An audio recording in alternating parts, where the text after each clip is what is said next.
بسم اللہ الرحمن الرحیم اللہم صلی علی محمد وآل محمد۔ امام ہفتم حضرت امام موسیٰ کاظم علیہ السلام کی نورانی زندگی پر ایک نظر۔ آپ کا اسم مبارک موسیٰ اور لقب کاظم ہے۔ تاریخ ولادت 7 صفر 128 ہجری اور جائے ولادت ابوا ہے جو مکہ اور مدینہ کے درمیان واقع ہے۔ آپ کے والد حضرت امام جعفر صادق علیہ السلام اور والدہ جناب حمیدہ خاتون تھیں۔ حضرت امام جعفر صادق علیہ السلام کی شہادت کے بعد 20 سال کی عمر میں امامت کی ذمہ داریاں آپ سے متعلق ہوئیں۔ آپ کی مدت امامت 25 سال ہے۔ 25 رجب المرجب 183 ہجری کو شہادت ہوئی۔ شہادت کا سبب زہر خورانی ہوا جس کا محرک عباسی خلیفہ ہارون رشید تھا۔ حضرت امام جعفر صادق علیہ السلام نے آپ کی امامت کے بارے میں واضح نص فرمائی ہے۔ کچھ لوگوں نے آپ کی امامت کے متعلق نزاع کیا۔ ان کا خیال تھا کہ امام جعفر صادق علیہ السلام کے بعد عہدہ امامت اسماعیل کو منتقل ہوا جو حضرت امام جعفر صادق علیہ السلام کے فرزند اور امام موسیٰ کاظم علیہ السلام کے بھائی تھے، حالانکہ ان کا انتقال چھٹے امام کی حیات ہی میں ہو گیا تھا۔ جبکہ امامت کا اصول یہ ہے کہ یہ عہدہ میراث کا ترکہ نہیں ہے بلکہ منصب امامت و ہدایت ذاتی کمالات سے مربوط ہے۔ جس طرح نبوت حضرت اسماعیل علیہ السلام کے بعد جناب اسحاق علیہ السلام کو منتقل ہوئی، یا جس طرح امامت حضرت امام حسن علیہ السلام کے بعد امام حسین علیہ السلام تک پہنچی، اس سے یہ بات اپنی جگہ واضح ہے کہ نبوت یا امامت کا باپ سے بڑے بیٹے کی طرف منتقل ہونا ضروری نہیں۔ اسی طرح امام جعفر صادق علیہ السلام کی اولاد میں منصب امامت کے اہل جناب امام موسیٰ کاظم علیہ السلام قرار پائے۔ امامت اللہ کا عہدہ ہے جو اولاد ابراہیم میں سے ان منتخب ہستیوں کو دیا گیا ہے جو ظلم سے مبرہ ہے۔ ہر امام کی زندگی مہد سے لحد تک پاکیزگی و طہارت، تقوی اور عدل کا نمونہ ہوتی ہے۔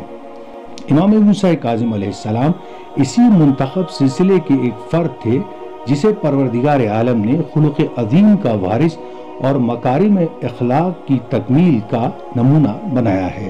اس سلسلے کا ہر فرد اپنے دور میں اخلاق محمدی کا مظہر رہا، لیکن بعض افراد میں کوئی خاص صفت اتنی ممتاز نظر آتی ہے کہ سب سے پہلے اسی پر نظر جم جاتی ہے۔ امام موسیٰ کاظم علیہ السلام میں ضبط و تحمل کی صفت اتنی نمایاں تھی کہ آپ کا لقب ہی کاظم قرار پایا۔ واضح رہے کہ قرآن و حدیث کی روشنی میں غصے کو ضبط کرنا کمزوری نہیں بلکہ اعلیٰ ترین شجاعت ہے۔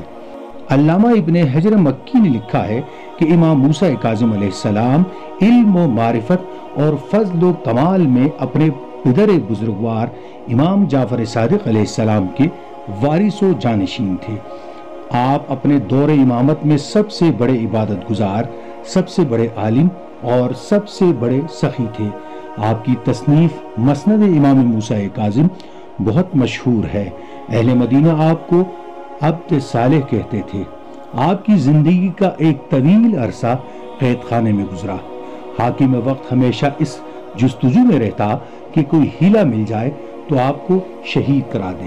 اس مقصد کے لیے سخت مزاج افسران کو آپ کی دیکھ بھال کے لیے متعین کیا جاتا اور انہیں یہ خصوصی تاکید کی جاتی کہ وہ کوئی ایسا ثبوت تلاش کریں جس سے امام کی سیرت و کردار اور ان کے تقوی و طہارت پر حرف آ جائے۔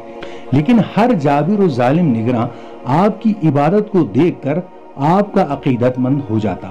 بادشاہ وقت کی طرف سے بار بار نگراں افسر بدلے جاتے، لیکن یہ امام موسیٰ کاظم علیہ السلام کی سیرت و کردار کا اعجاز تھا کہ جس شخص کو بادشاہ آپ پر سختی کرنے کے لیے متعین کرتا وہ آپ کی شخصیت سے مرعوب و متاثر ہو جاتا۔ حالت قید میں ایک دن ایک نگراں نے آپ کو یہ فرماتے ہوئے بھی سنا کہ اے اللہ، میری تمنا تھی کہ مجھے ایسا پرسکون موقع مل جائے کہ دل سیر ہو کر تیری عبادت کر سکوں۔ الحمدللہ کہ قید خانے میں وہ موقع حاصل ہوا کہ میں دل سیر ہو کر عبادت بجا لاؤں۔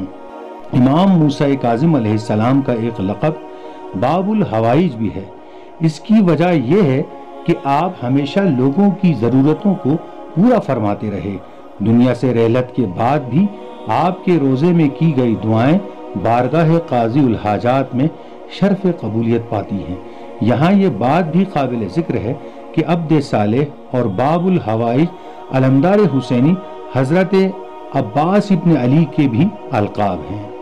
اللہم صلی علی محمد وآل محمد۔ اللہ تعالیٰ سے دعا ہے کہ اللہ تعالیٰ ہم سب کو تعلیمات قرآن و اہل بیت کو صحیح معنی میں سمجھ کر ان پر عمل کی توفیق عطا فرمائے۔ الہی آمین۔ السلام علیکم ورحمۃ اللہ وبرکاتہ۔